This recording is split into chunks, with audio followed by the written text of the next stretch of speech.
Hello, welcome to Lunch with Lee. Today is Friday. We're talking about dryer vents. And one of the common questions we get is, how do I know if my vent is working correctly or not?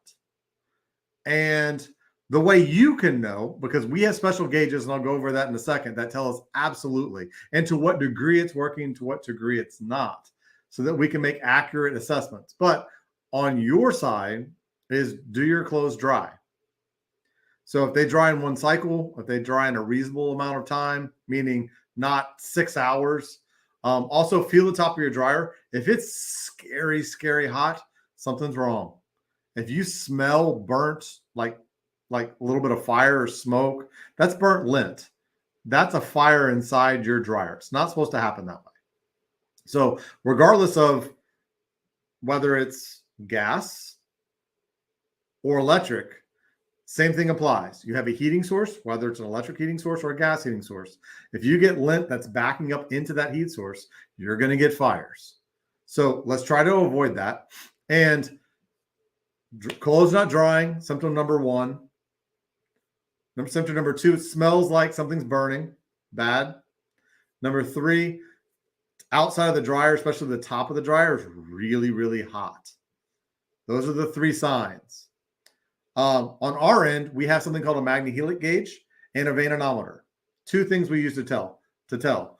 Literally, we put it into the little flex vent that goes behind the dryer, the Magnehelic. It tells us how hard the dryer is working to get air to the outside.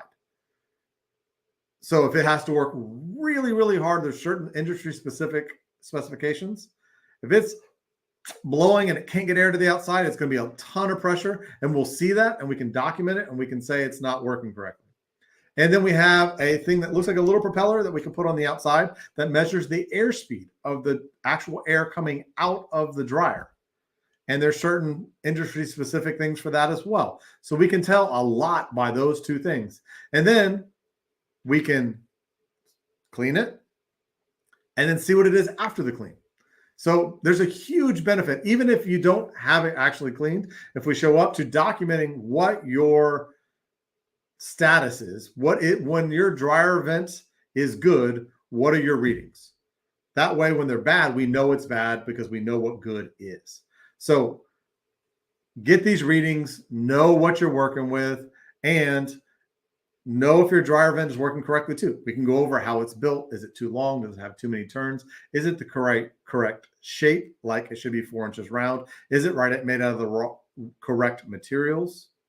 Is the termination the part that goes through your roof or out the side? Is it going to let birds in? Is it providing a lot of back pressure? Is it clogging with lint? These are the things that we can determine and then give you an idea of what it would take to fix it correctly so that you get a permanent solution. So that's it for today.